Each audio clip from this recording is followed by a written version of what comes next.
मैं एक white scales वाले सांप के रूप में पुनर्जन्म लेकर आया था। मेरे अंदर जरा भी स्पिरिचुअल रूट नहीं थी और हालत इतनी खराब थी कि मुझे एक पेट शॉप में सिर्फ 9 युएन 99 की कीमत पर बेचने के लिए रखा गया था। लेकिन तभी हाई स्कूल की क्वीन गुकिंगान ने मुझे एक नज़र देखा और उसी पल जिद करके मेरे साथ लाइफ कॉन्ट्रैक्ट साइन कर लिया। पर किसी को ये नहीं पता था कि गुकिंगान असल में मौत से वापस लौटी हुई इंसान थी। वह पहले सेलेस्टियल एम्प्रेस थी, लेकिन कल्टीवेशन करते समय डेविएशन हो जाने की वजह से वह ब्रेक थ्रू नहीं कर पाई और जब वह अपनी आखिरी लड़ाई में मरने वाली थी तभी अचानक उसकी आत्मा वापस आकर उसे उसके हाई स्कूल के लास्ट ईयर में ले आई। नई जिंदगी मिलने के बाद उसने फैसला किया कि अब वह अपनी पुरानी कल्टीवेशन की राह छोड़कर वाइटल एनर्जी पर आधारित मार्शल आर्ट्स पर ध्यान देगी। उसने धीरे से कहा कि शायद वह मुझे सेलेस्टियल ट्रेजर्स नहीं दे सकती, लेकिन वह मेरी आखिरी सांस तक मेरा ख्याल रखेगी। मगर उसे यह बिल्कुल नहीं पता था कि मेरे अंदर डिवाइन डिवॉरिंग सिस्टम जाग चुका है। जब तक मैं लगातार वाइटल एनर्जी को डिवॉर करता रहूं, तब तक मैं अनंत तक बढ़ सकता हूं। और अगर मैं कीमती चीजें खाऊं तो मैं म्यूटेट होकर ड्रैगन भी बन सकता हूं। मुझे देखते हुए उसने कहा कि तुम पूरी तरह सफेद हो, इसलिए अब से तुम्हारा नाम चाओबे होगा। फिर उसने मेरे सामने एक छोटी सी सफेद झींगा रख दी और सच कहूं तो उसे देखते ही मेरे मुंह में पानी आ गया। मैंने तुरंत अपना मुंह खोला और झींगे का मांस काट कर उसे लालच से खाने लगा। उसी समय मेरे दिमाग में एक इलेक्ट्रॉनिक सिंथेटिक आवाज गूंजी। डिवाइन डवोरिंग सिस्टम सक्सेसफुली बाउंड, बधाई हो होस्ट को फ्रोजन श्रिम्प मीट डवोर करने के लिए 0.1 वाइटल एनर्जी पॉइंट्स मिले और पहली बार डिवावर करने पर रिवॉर्ड के रूप में प्यूरिफिकेशन ट्री की initial branch unlock, digestion ability improved. यह आवाज सुनते ही मैं अंदर से खुशी से झूम उठा क्योंकि यह सच में एक सिस्टम था। मैंने जल्दी से सिस्टम की जानकारी देखी और तुरंत उसकी ताकत समझ गया। अगर मैं मांस, खून या स्पिरिचुअल एनर्जी वाली चीजें खाऊं तो मुझे वाइटल एनर्जी पॉइंट्स मिलेंगे और अगर कीमती चीजें डिवावर करूं तो प्यूरिफिकेशन पॉइंट्स मिलेंगे, जिससे प्यूरिफिकेशन ट्री की नई ब्रांचेस अनलॉक होंगी। मतलब साफ था कि जब तक मैं बस खाता रहूं और खाता रहूं, तब तक मैं अनंत तक इवॉल्व कर सकता हूं। तभी मेरी आंखों के सामने एक हल्का नीला इंटरफेस उभरा जो मेरे एट्रीब्यूट्स का पैनल था। और सच कहूं तो सब कुछ इतना कमजोर था कि अगर मैं किसी असली मॉन्स्टर बीस्ट से टकरा जाऊं तो वह मुझे स्नैक की तरह भी नहीं खाएगा। इसलिए मुझे चुपचाप धीरे धीरे ग्रो करना होगा। यही सोचकर मैंने फिर से अपना मुंह गुकिंगन की तरफ खोल दिया। गुकिंगन ने मुझे देखकर हैरानी से कहा कि शॉपकीपर ने तो कहा था कि इसे हर 3 दिन में एक बार खिलाना काफी है। फिर मुझे क्यों लग रहा है कि यह अभी भी भूखा है? उसने थोड़ी झिझक के साथ मुझे एक और झींगा का टुकड़ा दे दिया। फिर एक टुकड़ा, 2 टुकड़े और ऐसे करते करते लगातार 9 टुकड़े। आखिर में मेरा पेट इतना भर गया कि मैं और नहीं खा सकता था। लेकिन फिर भी मुझे 0.09 विटालिटी पॉइंट्स मिल गए। अगर यही चलता रहा और दिन में 3 बार खाने पर हर बार 0.1 मिलता रहा तो सिर्फ 3 दिनों में मेरी वाइटैलिटी वैल्यू 100 मिलियन पार कर जाएगी। ये सोचकर मैं और ज्यादा एक्साइटेड हो गया। लेकिन गुकिंगन मुझे देखकर थोड़ी हैरान लग रही थी और बुदबुदाई कि लगता है चाओबे की भूख काफी ज्यादा है। खैर, ये तो बस सफेद झींगे हैं। डिज़युआन में तो इनका पूरा बड़ा बैग मिल जाता है। अगर ये ज्यादा खाता है तो खाए। उसके बाद गुकिंगन थोड़ी देर शहर की सड़कों पर घूमती रही और फिर घर लौट आई। घर के अंदर कदम रखते ही उसने चारों तरफ देखा और धीरे से कहा कि मैं फिर से इस घर में लौट आई हूं। भले ही यह घर टूटा फूटा है, लेकिन फिर भी कितना गर्मजोशी भरा लगता है। पापा, मम्मी, क्या आप लोग ठीक हैं? चिंता मत कीजिए। इस बार मैं अपनी पिछली जिंदगी की उस दुखद घटना को हमारे परिवार में दोबारा नहीं होने दूंगी।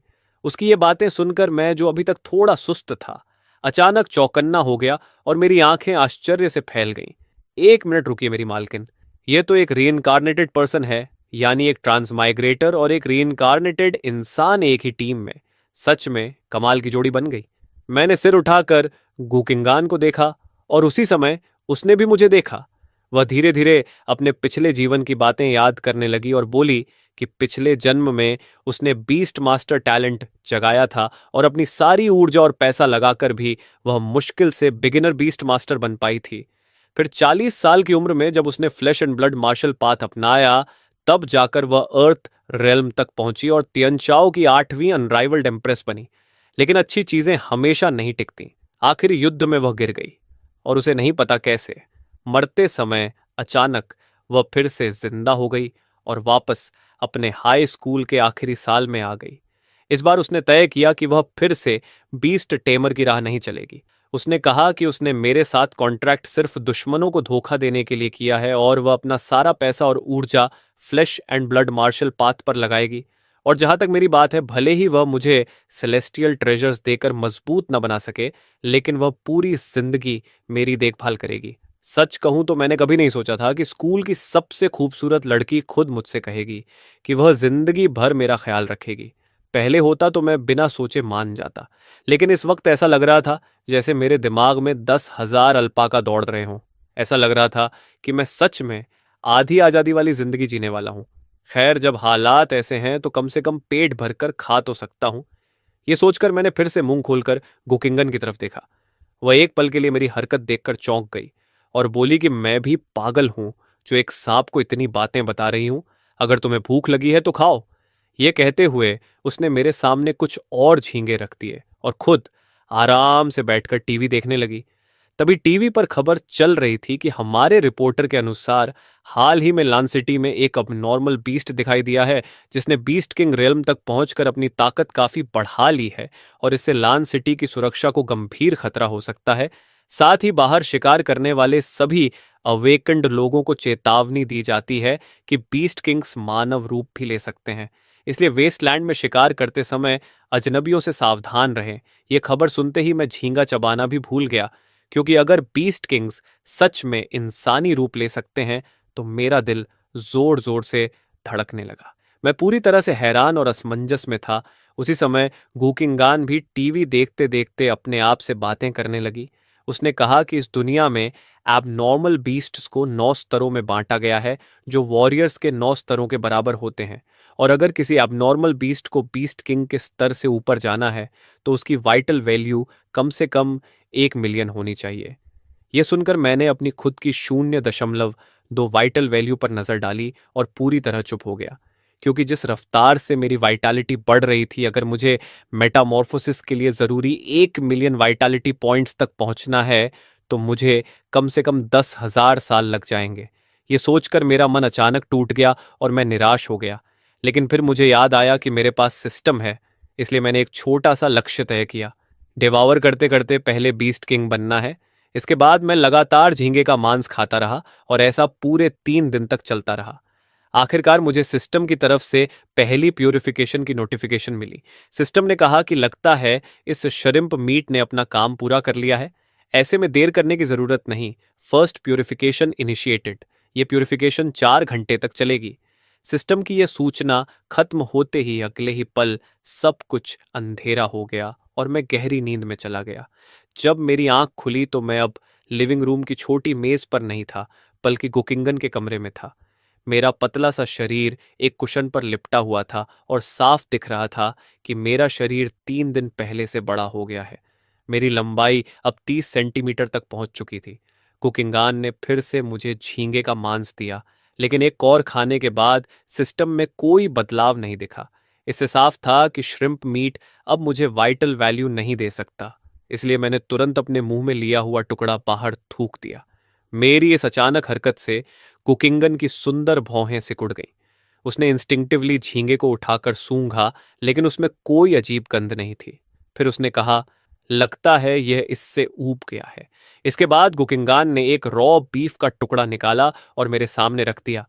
मैंने बिना एक पल गंवाए अपना मुंह खोला और उस मांस की पट्टी निगल ली। तुरंत सिस्टम की आवाज आई, बधाई हो, होस्ट को फ्रेश बीफ डवोर करने पर 0.21 वाइटल वैल्यू प्राप्त हुई। साफ था कि बीफ से मिलने वाली वाइटलिटी श्रिम्प से कहीं ज्यादा थी। मैंने आराम से सारा मांस खत्म किया और फिर कुत्ते जैसी मासूम आंखों से उसे देखने लगा। गुकिंगन तुरंत समझ गई कि मैं क्या चाहता हूं। उसने अपनी मां से कहा कि आगे से थोड़ा ज्यादा मांस खरीदा करें और छोटे के लिए भी कुछ तैयार रखा करें। इसी तरह 6 और शांत दिन गुजर गए। हर दिन मेरी वाइटलिटी बिना रुके 1.5 पॉइंट्स बढ़ती रही और जल्द ही मेरी विटैलिटी 10 पॉइंट्स तक पहुंच गई। तभी सिस्टम ने सूचना दी, आपकी विटैलिटी पॉइंट्स वर्तमान सीमा तक पहुंच चुकी है। कृपया जल्द से जल्द सेकेंड इवोल्यूशन शुरू करें। दूसरी इवोल्यूशन के लिए अभी एक इवोल्यूशन पॉइंट की कमी है और इवोल्यूशन पॉइंट्स केवल रेयर ऑब्जेक्ट्स टवोर करके मिलते हैं। यह सुनकर मैं फिर उलझन में पड़ गया कि मैं ऐसी रेयर चीज कहां से लाऊं। मेरी अभी की ताकत और आकार के साथ अगर मैं जंगल में किसी भी जीव से टकरा जाऊं तो वह मुझे तुरंत मार डालेगा। उल्टा कहीं ऐसा ना हो कि मैं ही किसी और का इवोल्यूशन पॉइंट बन जाऊं। मैं इसी उलझन में था कि अचानक मैंने गुकिंगन को अपनी मां से अलविदा कहते सुना। उसने कहा कि स्कूल से नोटिफिकेशन आया है कि आज रियल कॉम्बैट ट्रेनिंग होगी और पूरी क्लास को सिमुलेटेड ट्रेनिंग ग्राउंड में जाकर भाग लेना होगा, इसलिए वह रात के खाने के लिए इंतजार न करें। मेरी हैरानी की बात यह थी कि गुकिंगान ने मुझे उठाकर अपने बैकपैक में रख लिया। दरअसल वह जेड बीस्ट मास्टर के रूप में भाग लेने वाली थी, इसलिए उसे अपना फैमिलियर साथ ले जाना था। यह सुनते ही मेरी आंखें चमक उठीं, क्योंकि रियल कॉम्बैट ट्रेनिंग का मतलब था कि वहां एबनॉर्मल बीस्ट्स भी होंगे, और यही मेरे सेकंड एवोल्यूशन का सबसे अच्छा मौका था। थोड़ी देर बाद बैकपैक की जिपर खुली और गूकिंगान अपनी क्लासरूम में पहुंच चुकी थी। इससे पहले कि मैं कुछ समझ पाता, एक जोड़ी नरम हाथों ने मुझे धीरे से उठाकर अपने सीने से लगा लिया और एक हल्की सी लड़की की खुशबू मेरी नाक तक पहुंची। तभी एक लड़की की आवाज आई कि अभी तो सिर्फ 10 दिन हुए हैं और चाओबे कितना बड़ा हो गया है, इसकी स्केल्स कितनी स्मूथ हैं। ये लड़की संगसी थी, जो गुकिंगन की सबसे अच्छी दोस्त थी, और वह मुझे प्यार से सहला रही थी। मैं भी ठीक से समझ नहीं पा रहा था कि क्या हो रहा है। तभी गुकिंगन ने भी अपना हाथ मुझ पर रखा और मुझे ऊपर नीचे सहलाते हुए कहा कि सच में ये थोड़ा जल्दी बढ़ रहा है, लेकिन अभी भी काफी छोटा है। अगर इसे इस हालत में लड़ाई में ले जाया गया तो ये दूसरी बीस्ट्स के लिए एक कौर भी नहीं बनेगा। तभी अचानक दरवाजे से एक भारी गरज सुनाई दी और सबकी नजर उधर मुड़ गई। वहां एक ब्लॉन्ड बालों वाला लड़का अंदर आ रहा था, जो एक क्रिम्सन बॉडी और आग जैसी अयाल वाले लायन को लीश में पकड़े हुए था। उस लड़के ने चारों तरफ देखा और हल्की हंसी हंसा। उसके पास का लायन भी इंजन जैसी आवाज में गरजा, जिससे पूरे कमरे का माहौल दबाव से भर गया और डर के मारे कोई भी आवाज करने की हिम्मत नहीं कर रहा था। उस लड़के हैंग च्यू के चेहरे पर घमंडी मुस्कान थी और वह सीधे गुकिंगन और संगसी की तरफ बढ़ गया। उसने कहा कि गुकिंगन, तुम मेरी स्पिरिचुअल बीस्ट के बारे में क्या सोचती हो? ये फायर सेक्ट का प्योर ब्लडेड वरोच लायन है, जिसे मेरे पिता ने ऑक्शन में 5 लाख खर्च करके खरीदा है। 5 लाख की बीस्ट, जो किसी के लिए तो 1,000 कॉइन्स की चीज भी खरीदना मुश्किल है। संगसी ने तुरंत ताना मारते हुए कहा कि क्लासरूम में लायन लाना क्या जरूरी था? क्या तुम्हें नहीं दिख रहा कि बाकी स्टूडेंट्स डर रहे हैं?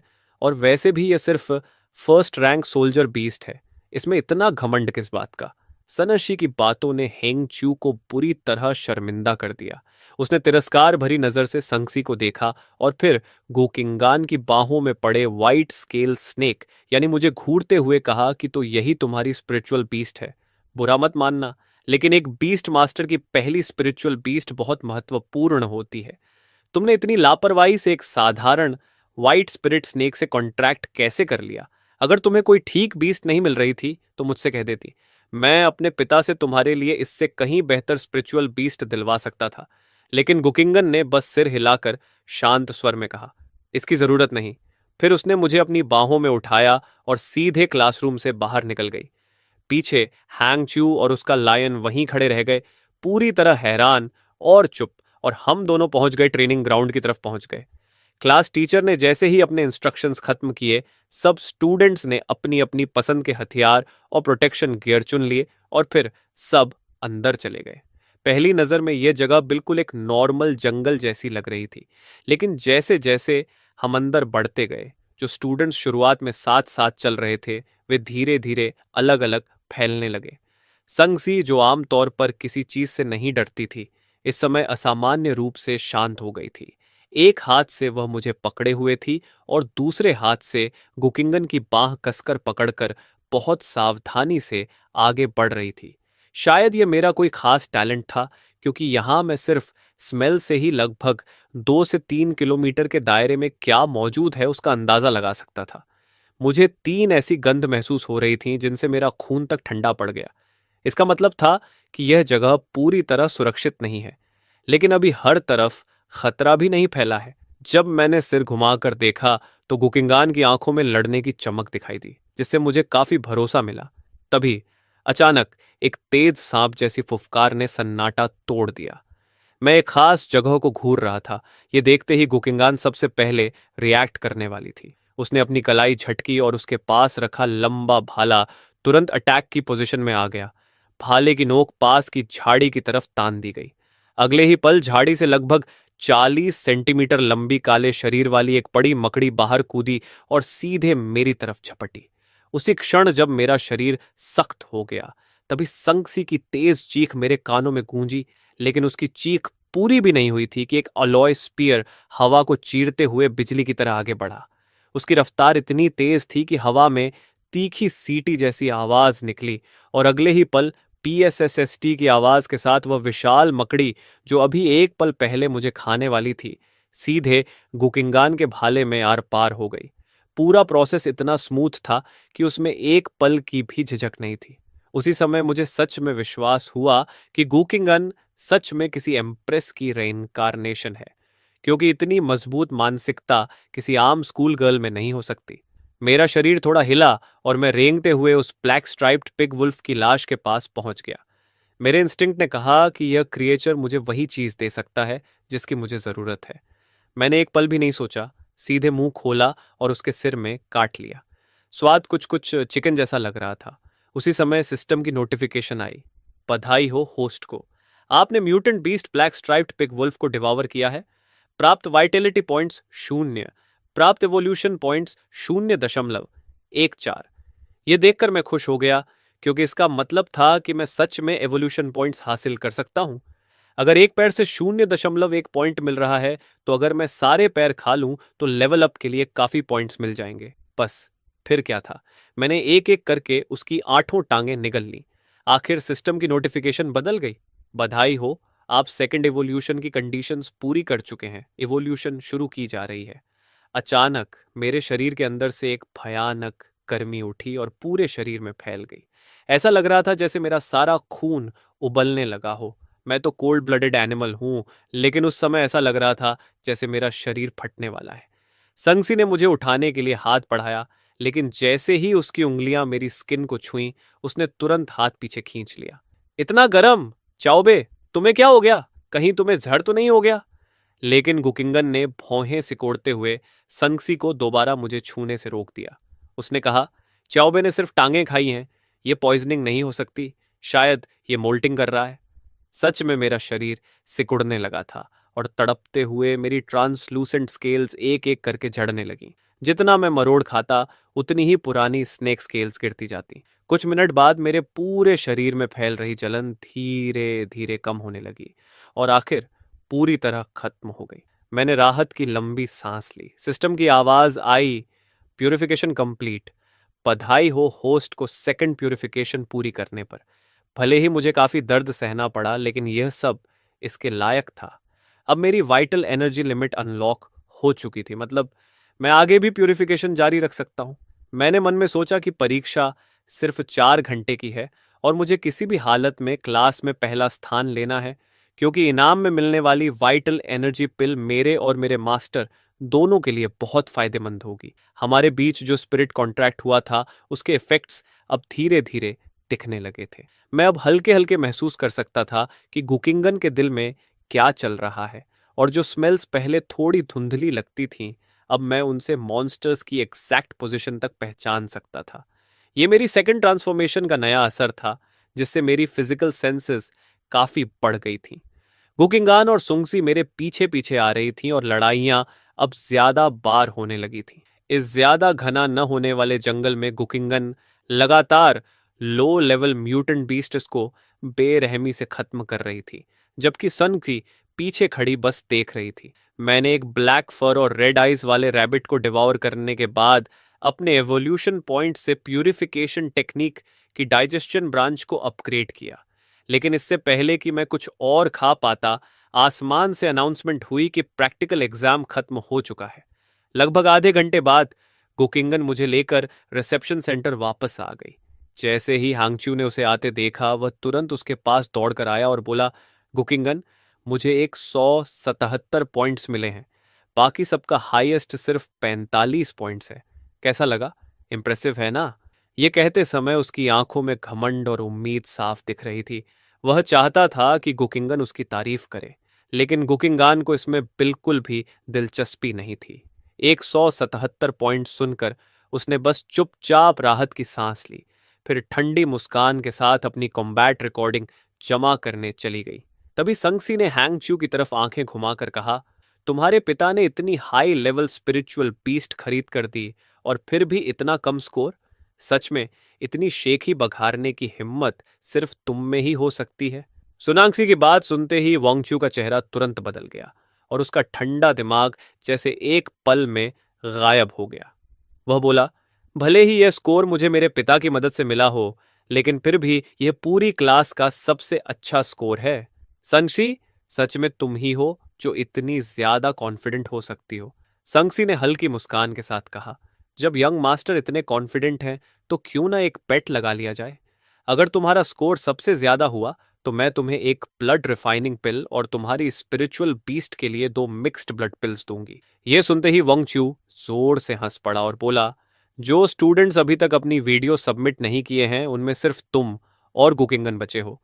कुकिंगन का वाइट स्केल स्नेक तो साफ साफ बेकार है, और जहां तक तुम्हारी बात है, तुम्हारी स्ट्रेंथ भले ही बुरी नहीं है, लेकिन तुम जैसी छोटी लड़की चाहे कितनी भी स्ट्रांग हो, क्या सच में मेरे विंटरफायर डिवोरिंग लायन से आगे निकल सकती हो? अगर तुम हार गई तो तुम्हें मुझे विलियो अकाउंट देना होगा। वांगचू का चेहरा पूरा भरोसे से भरा हुआ था और उसके होठों पर फिर से वही घमंडी मुस्कान आ गई, लेकिन अगले ही पल क्लास टीचर की आवाज गूंज उठी, गुकिंगान 234 पॉइंट्स। यह सुनते ही पूरी क्लास की नजर टीचर की तरफ चली गई। जो वांग चू एक पल पहले तक पूरा कॉन्फिडेंट था, उसकी मुस्कान तुरंत जमकर रह गई। सनशी हल्का सा हंसी और उसने अपना हाथ वांग चू की तरफ बढ़ाते हुए कहा, यंग मास्टर वांग, बेट तो बेट होती है। तुमने सबके सामने इसे एक्सेप्ट किया था, अब पीछे तो नहीं हटोगे ना? हांग वांग का चेहरा तुरंत सख्त हो गया। वह इंस्टिंक्टिवली प्रोटेस्ट करना चाहता था, लेकिन जब उसने मुड़कर देखा तो पूरी क्लास की नजर उसी पर टिकी हुई थी। आखिर उसने गहरी सांस ली और बोला, चिंता मत करो, आखिर ये बस कुछ पिल्स ही तो हैं। मैं ऐसा इंसान नहीं हूं जो खुद की लगाई हुई बेट से मुकर जाए। ये कहकर वांगच्यू ने पिल्स निकाली और सीधे संगसी की तरफ उछाल दी। अब हम बराबर हैं। संगसी हंसते हुए बोली, मानना पड़ेगा यंग मास्टर वांग सच में क्लासी हैं। 4000 वैल्यू की पिल्स ऐसे फेंक दी जैसे कुछ भी नहीं। इसके बाद संगसी ने वाइटल एनर्जी पिल कुकिंगन के हाथ में रख दी और फिर उसका बैग खोलकर जिपर नीचे खींची। उसने मिक्स्ड ब्लड पिल को मेरे सामने हिलाते हुए कहा, चाओबे, देखो तुम्हारी बड़ी बहन तुम्हारे लिए क्या लाई है। मेरी सेंस ऑफ स्मेल पहले से ही बहुत तेज थी। जैसे ही बैग की जिपर खुली, एक ताजी और नशीली खुशबू मेरी नाक में भर गई। वह इतनी इरेजिस्टिबल थी कि मेरी सारी समझ जैसे गायब हो गई। बिना एक पल सोचे मैंने मुंह खोला और सोनैक्सी के हाथ में पकड़ी चमकदार लाल पिल को सीधा निगल गया। कुकिंगान ने तुरंत कहा, रुको, तुम्हारी वाइटल एनर्जी बहुत कम है, तुम मिक्स्ड ब्लड पिल नहीं खा सकते। लेकिन उसकी बात पूरी होने से पहले ही मैं उसे निगल चुका था। अगले ही पल मेरे शरीर में भयानक गर्मी और सूजन जैसा एहसास फैल गया। उसी समय सिस्टम की नोटिफिकेशन आई, बधाई हो होस्ट को, आपने मिक्सड ब्लड पिल डिवोर की है। प्राप्त वाइटल एनर्जी 28 पॉइंट्स, प्राप्त इवोल्यूशन पॉइंट्स 12। यह अचानक बढ़ी हुई एनर्जी मेरे शरीर को जैसे फाड़ने वाली थी। मुझे साफ महसूस हो रहा था कि अगर मैंने तुरंत कुछ नहीं किया तो यह पिल की ताकत मुझे यहीं फाड़कर खत्म कर देगी। मैंने तुरंत सिस्टम में कमांड दी, प्यूरिफिकेशन पॉइंट्स यूज करो, प्यूरिफिकेशन ट्री ब्रांच एक्टिवेट करो, डाइजेशन इंप्रूवमेंट एक्टिवेट। सिस्टम ने तुरंत जवाब दिया, impurities removed, digestion branch upgraded. जैसे ही मेरी डाइजेशन लेवल 3 पर पहुंची, जो मेडिसिनल पावर अभी तक बेकाबू थी वह तुरंत कंट्रोल में आ गई। मुझे दर्द में तड़पता देखकर संगसी घबरा गई और बार बार माफी मांगने लगी, जबकि गुकिंगान थोड़ी दूर खड़ी हैरानी से यह सब देख रही थी। अभी एक पल पहले मैं भयानक दर्द में था, लेकिन 2-3 सेकंड बाद ही मेरा दर्द गायब हो गया और मैं उल्टा एक्साइटेड दिखने लगा। गुकिंगन के मन में विचार आया, इसने मिक्स्ड ब्लड पिल के इफेक्ट्स इतनी जल्दी अब्जॉर्ब कर ली। भले ही अपने पिछले जीवन में उसने बहुत कुछ देखा था, फिर भी इस समय वह सच में हैरान थी। ये वाइट स्केल स्नेक जिसे उसने बस यूं ही चुन लिया था, उतना सिंपल नहीं था जितना दिखता था। ये इंटेलिजेंट था, इसकी भूख किसी राक्षस जैसी थी। ये पहले ही सेकंड म्यूटेशन झेल चुका था और इतनी कम वाइटल एनर्जी होने के बावजूद मिक्सड ब्लड पिल को जबरदस्ती एब्जॉर्ब कर गया। ये सोचकर गुकिंगन तुरंत मुड़ी और स्टाफ के एक मेंबर से कहा कि उसे कुछ लो लेवल एक्सोटिक बीस्ट्स के लेफ्ट ओवर्स दे दिए जाए। उसने वे सब सनक्साई के स्टोरेज रिंग में भर दिए और फिर वे लोग वापस निकल पड़े। दूसरी तरफ मिक्स्ड ब्लड पिल के बचे हुए इफेक्ट्स ने मुझे लगभग 1 घंटे की गहरी नींद में डाल दिया। जब मैं जागा तो हम घर वापस आ चुके थे। जैसे ही मेरी आंख खुली, मैंने देखा कि गुकिंगन बिस्तर पर पालथी मारकर बैठी थी। उसके पांचों दिल के पॉइंट्स आसमान की तरफ खुले थे और वह स्पिरिचुअल एनर्जी अब्सॉर्ब कर रही थी। थोड़ी देर बाद उसने फर्स्ट रैंक वॉरियर रियलम हासिल कर लिया। मैं सच में चौंक गया, क्योंकि उसकी स्ट्रेंथ इतनी जल्दी बढ़ जाएगी ये मैंने नहीं सोचा था। पूरी क्लास अभी भी अप्रेंटिस लेवल पर अटकी हुई थी, लेकिन वह ऑलरेडी वॉरियर रेल्म में पहुंच चुकी थी। इसके मुकाबले मेरी अपनी वाइटल एनर्जी सिर्फ 29.7 तक पहुंची थी और थर्ड प्यूरिफिकेशन के लिए अभी भी 100 पॉइंट्स चाहिए थे। मुझे अभी और फार्मिंग करनी थी। ये सोचकर मैंने बिना झिझक कुकिंगन की तरफ मुंह खोल दिया। कुकिंगन ने पसीना पोंछते हुए कहा, फिर से भूख लग गई? उसने हल्का सा हाथ हिलाया और उसके स्टोरेज रिंग से मुट्ठी जितना एक दुबला मांस का टुकड़ा निकला, जिसमें फॉस्फोरस और पोटेशियम भरा था। मेरी डाइजेशन लेवल 3 होने के बाद मेरी भूख बहुत बढ़ चुकी थी। वह आधा किलो जितना मांस मैंने एक ही बार में निकल लिया। सिस्टम की नोटिफिकेशन आई, बधाई हो होस्ट को, आपने ट्रिलिट्रल बीस्ट नी डवोर किया। प्राप्त वाइटैलिटी 2.7 पॉइंट्स। प्राप्त प्यूरिफिकेशन पॉइंट्स 0.6। 2.7 वाइटलिटी पॉइंट्स सच में कम नहीं थे, क्योंकि पहले पूरे दिन खाने पर भी इतना नहीं मिलता था, लेकिन इसके बाद भी मुझे लगा कि मेरा पेट अभी खाली है। मैंने फिर से अपनी भावना गुकिंगान तक पहुंचाई। वह थोड़ा हैरान हुई, लेकिन फिर मुस्कुराई और अपने स्टोरेज रिंग से पहले से भी बड़ा मांस का टुकड़ा निकालकर मेरे सामने रख दिया। मैंने बिना झिझक उसे भी निगल लिया। सिस्टम की आवाज आई, बधाई हो होस्ट को, आपने रॉक डैम टर्टल डवोर की। प्राप्त वाइटलिटी 3.4 पॉइंट्स। प्राप्त इवोल्यूशन पॉइंट्स 0.9। और तुरंत अगली नोटिफिकेशन आई, बधाई हो होस्ट, प्यूरिफिकेशन ट्री की एक नई इनएक्टिव ब्रांच अनलॉक हो गई है। Rock armour defence evolution tree की एक नई ब्रांच अनलॉक हो गई थी। यह अनएक्सपेक्टेड बदलाव देखकर मैं खुशी से उछल पड़ा, क्योंकि ऐसी एबिलिटी जो किसी क्रिटिकल मोमेंट पर मेरी जान बचा सकती थी, उस पर पॉइंट्स खर्च करने में मैं बिल्कुल भी कंजूसी नहीं करने वाला था। मैंने तुरंत सिस्टम को कमांड दिया कि evolution points rock armour defence में एलोकेट कर दें। स्किल एक्टिवेट होते ही मुझे कोई खास बदलाव महसूस नहीं हुआ, बस मेरी स्केल्स के नीचे हल्की सी झंझनाहट शुरू हुई, जो धीरे धीरे पूरे शरीर में फैल गई। ऐसा लगा जैसे मेरे शरीर की सरफेस पर एक हल्की एनर्जी लगातार घूम रही हो। अगर कोई अटैक मेरी स्केल्स की डिफेंस को तोड़ भी दे, तो उसे इस एनर्जी की रेजिस्टेंस से टकराना पड़ेगा।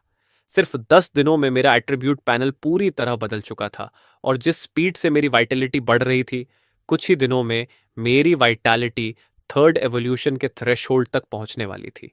इसी दौरान कुकिंगन को WS फर्स्ट रैंक मेडल मिल गया, लेकिन खुश होने के बजाय वह थोड़ा चिंतित दिखाई दे रहा था। उसने कहा कि भले ही फर्स्ट रैंक वॉरियर को अलायंस से हर महीने 1000 क्रेडिट्स और एक वाइटैलिटी पिल मिलती है, लेकिन मेरी वाइटैलिटी की ग्रोथ बनाए रखने के लिए रिसोर्सेज लगातार बढ़ते जाएंगे। मैं 3 दिन से ज्यादा बिना खाए नहीं रह सकता, इसलिए मुझे विटैलिटी पिल चाहिए। लेकिन यह सिर्फ टेम्पररी सॉल्यूशन है। असली तरीका है वेस्टलैंड में जाकर हंट करना। उसने धीरे से कहा कि उसे माफ कर दूं, क्योंकि ट्रेनिंग के लिए पैसा कमाने का यही तरीका है। ये वेस्टलैंड वही इलाके थे जो कैटेक्लिज्म के बाद म्यूटेंट बीस्ट से भर गए थे। कुछ लोगों ने वहां से बहुत बड़ी दौलत कमाई थी, लेकिन जहां बड़ा फायदा होता है, वहां बड़ा खतरा भी होता है, क्योंकि अक्सर यही सुनने को मिलता था कि कई वॉरियर्स वहीं मारे गए या बुरी तरह घायल हो गए। गुकिंगन ने मुझे देखते हुए बुदबुदाया कि अगर मैं बीस्ट वॉरियर रैंक तक पहुंच जाऊं तो वह बीस्ट मास्टर एग्जाम दे सकेगा और हर महीने एक एक्स्ट्रा इनकम मिल जाएगी। उसके बाद मैंने 3 दिन तक दिन में 3 बार ऐसे खाया जैसे कोई राक्षस खा रहा हो। आखिर मेरी विटैलिटी फिर से मैक्सिमम तक पहुंच गई। सिस्टम की नोटिफिकेशन आई, divorce successful, vitality gain 2.4, purification points 0, third purification conditions fulfilled, purification starting immediately. इस बार बर्निंग सेंसेशन पहले से भी ज्यादा भयानक थी। मेरी जो स्केल्स पहले पूरी तरह सफेद थीं, उन पर जैसे जलने के निशान की तरह लाल मार्क्स उभरने लगे। मेरी कॉन्शियसनेस धुंधली होने लगी। जैसे ही मैं बेहोश होने वाला था, गुकिंगान ने मेरी हालत में गड़बड़ी देख ली। वह हैरान होकर बोला, तीसरी ट्रांसफॉर्मेशन, ये कैसे संभव है? अपने पिछले जीवन में इंपीरियल रियलम तक पहुंचने के बावजूद उसने बहुत कम म्यूटेंट बीस्ट्स देखी थीं जो 3 ट्रांसफॉर्मेशंस पूरी कर सके, और वे सब बिना एक्सेप्शन इंपीरियल रैंक की होती थी। फिर भी अंदर से हैरान होने के बावजूद गुकिंगन शांत रहा। उसने बस हाथ घुमाया और उसकी हथेली में एक हाइब्रिड ब्लड पिल प्रकट हो गई। मुझे रिएक्ट करने का मौका भी नहीं मिला और उसने सीधे वह मिक्स्ड ब्लड पिल मेरे मुंह में डाल दी। जैसे ही पिल अंदर गई, मेरे फ्लैश और ब्लड के फटने जैसा एहसास फिर से शुरू हो गया। लेकिन कुछ ही सेकंड बाद बर्निंग सेंसेशन धीरे धीरे कम होने लगी और दर्द उस लेवल पर आ गया जिसे मैं सह सकता था। कुछ मिनट बाद सिस्टम की आवाज फिर आई, बधाई हो होस्ट को, आपने मिक्स्ड ब्लड पिल डिवावर की, प्राप्त फ्लैश ब्लड वैल्यू 20 ईयर्स, प्राप्त एवोल्यूशन पॉइंट्स 8। बधाई हो होस्ट को थर्ड एवोल्यूशन पूरी करने पर। जब गुकिंगान ने अपने सामने 2 मीटर लंबा सफेद सांप देखा जिसकी आंखें बेहद तेज थीं, तो उसके चेहरे पर अविश्वास और हैरानी साफ दिखाई दी। उसने धीरे से कहा, इतनी जल्दी इवॉल्व हो गया, तुम्हारी ग्रोथ स्पीड तो मेरी भी बराबरी कर रही है। उस पल गुकिंगन के मन में अजीब सी भावनाएं उठ रही थीं। पिछले जीवन में उसने 20 साल बीस्ट मास्टर पाथ पर लगाए थे और आखिर में असफल हो गया था। इस बार उसने शुरुआत से ही फ्लैश ब्लड मार्शल पाथ चुना था। उसने कभी नहीं सोचा था कि यूं ही चुना हुआ ये वाइट स्केल स्नेक उसे इतनी बड़ी सरप्राइज देगा। एक पल के लिए उसके मन में फिर से बीस्ट मास्टर पाथ अपनाने का विचार आया, लेकिन उसने तुरंत सिर हिलाकर उसे दबा दिया। वह कड़वी हंसी हंसते हुए बोला कि फ्लैश ब्लड मार्शल पाथ पर ध्यान देने से मार्शल एम्परर बनना संभव है, लेकिन करोड़ों स्पिरिचुअल बीस्ट्स में से जो बीस्ट गॉड लेवल तक पहुंच सकें, वे उंगलियों पर गिने जा सकते हैं। व्हाइट स्केल स्नेक की ब्लड लाइन का पोटेंशियल आखिरकार सीमित ही है, लेकिन अगर इसे सोल्जर रैंक बीस्ट बना दिया जाए तो वह बीस्ट मास्टर एग्जाम पास करने के लिए काफी होगा। गुकिंगन के दिमाग में कई विचार घूमने लगे और उसकी आंखों में एक चमक आ गई। उसने फैसला किया कि वह फ्लैश ब्लड मार्शल पाथ और बीस्ट मास्टर पाथ दोनों को साथ साथ सीखेगा। रजिस्ट्रेशन और तैयारी खत्म होने के बाद एक स्टाफ मेंबर के साथ हम दोनों ट्रेनिंग फॉरेस्ट की तरफ गए। जैसे ही मैं जंगल के अंदर गया, हवा की स्मेल तुरंत बदल गई। अलग अलग दिशाओं से आती हॉस्टिल ऑनरस और बीस्ट्स की गंध मेरी सेंसेस पर हमला करने लगी और एक अजीब सी दबाव की फीलिंग पैदा हो गई। गुकिंगन ने मेरे सिर पर हाथ रखकर कहा, श्याओबे, बस कोशिश करना, खुद को मजबूर मत करना। उसे अपने पिछले जीवन का प्री सिलेक्शन एग्जाम याद आ गया जो उसने 4 बार दिया था, और यहां छोड़ी गई सारी स्ट्रेंज बीस्ट्स भी वेस्टलैंड से लाई गई थीं। मैं तुरंत चारों तरफ स्मेल लेकर सबसे कमजोर टारगेट की दिशा में तेजी से बढ़ा और एक नीची झाड़ी वाले इलाके तक पहुंच गया। जैसे ही मैंने उसकी एग्जैक्ट पोजीशन पहचानने की कोशिश की, एक तेज तीखी बदबू मेरी नाक में घुस गई। अगले ही पल एक स्कॉर्पियन की पूंछ बिजली की तरह सीधे मेरे सिर की तरफ आई।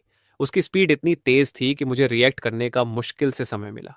मैं बस इंस्टिंक्ट से सिकुड़ गया और उसका स्टिंगर बाल बाल बचाकर निकल गया। तब मैंने आखिर अपने ओपोनेंट को साफ देखा।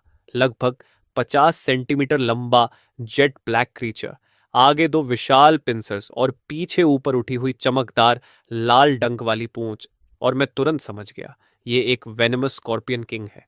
ये क्रीचर बिल्कुल भी आसान नहीं था। इसकी डिफेंस बेहद मजबूत थी और इसका पॉइजन अटैक बहुत ही खतरनाक था। अगर इसकी पूंछ का डंक एक बार भी लग जाए तो या तो तुरंत मौत हो सकती थी या फिर हमेशा के लिए अपाहिज होना तय था। पास ही खड़ा एग्जाम सुपरवाइजर जब मुझे और उस स्कॉर्पियन को आमने सामने देख रहा था, तो उसने तुरंत गुकिंगान को सलाह दी कि वह मुझे वापस बुला ले और किसी दूसरे ओपोनेंट को चुन ले। लेकिन मुझे अच्छी तरह पता था कि इस स्कॉर्पियन का अटैक भले ही बहुत ताकतवर हो, मगर इसकी एचपी बहुत कम है। अगर मैं दूसरा ओपोनेंट चुनता तो शायद वह इससे भी ज्यादा मुश्किल होता।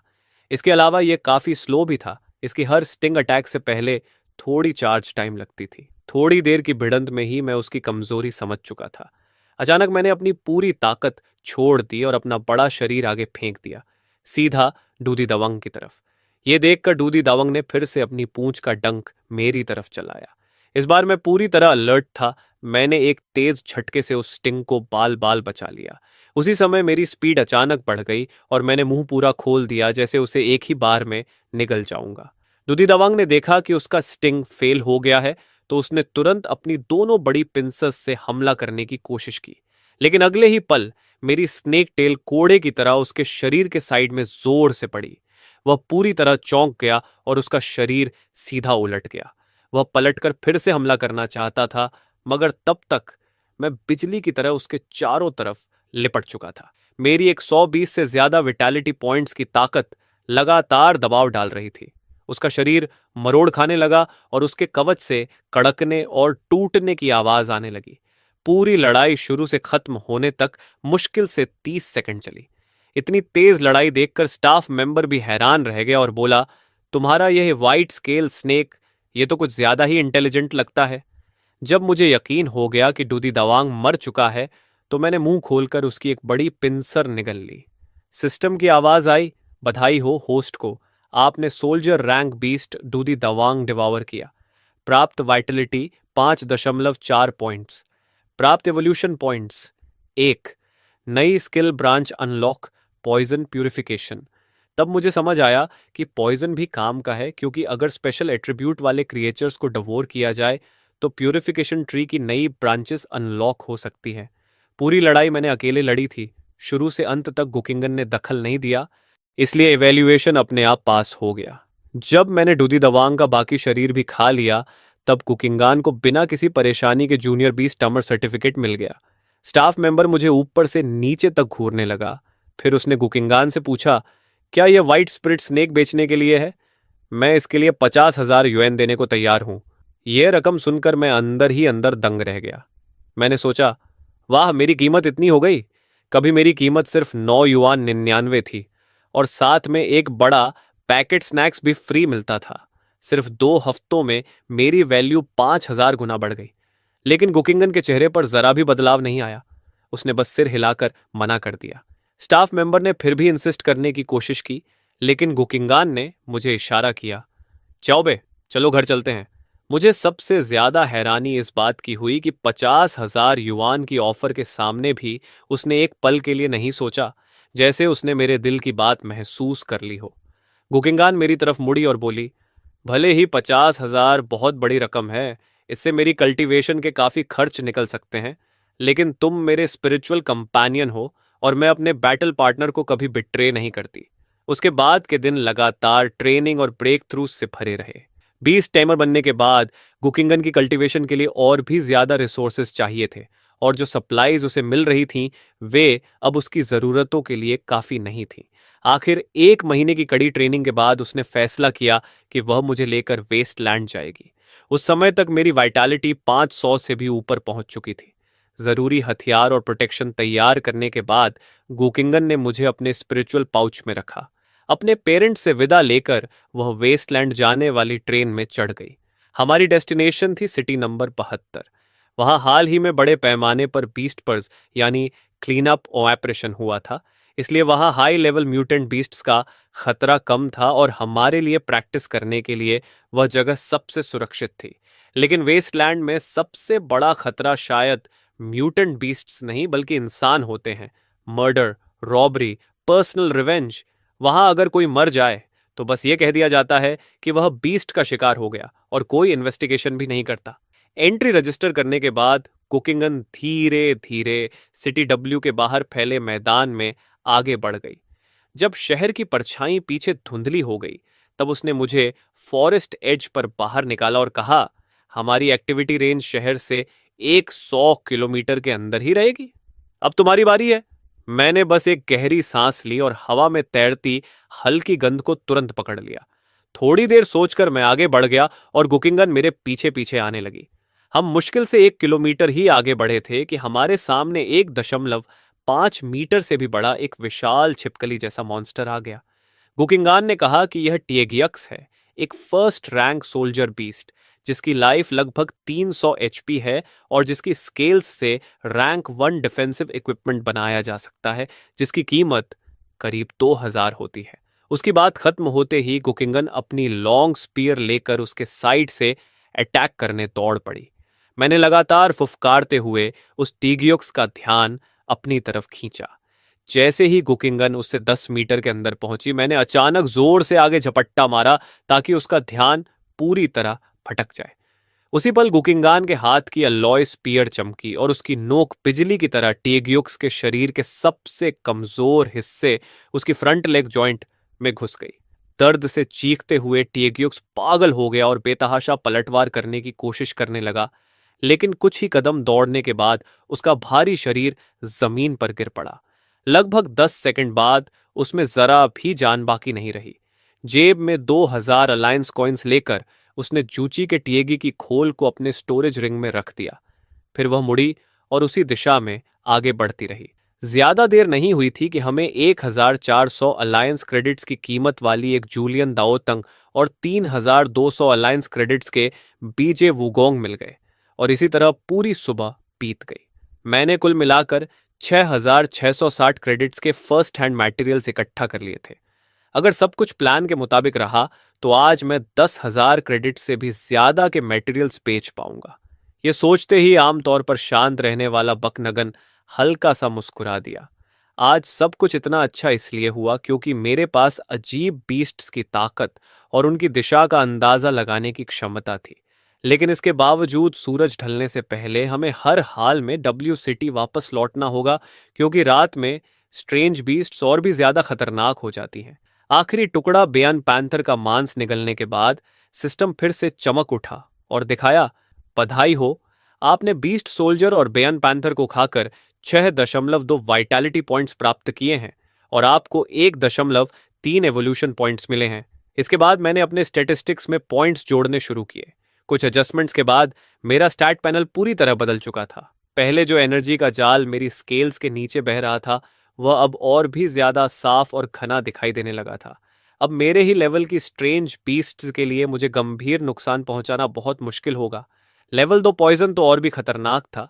ये दुश्मन की ताकत के हिसाब से उसे पॉइजन्ड स्टेट में डाल देता है और उसके लाइफ पॉइंट्स लगातार घटने लगते हैं, यानी ये डिफेंस को पूरी तरह इग्नोर करता है।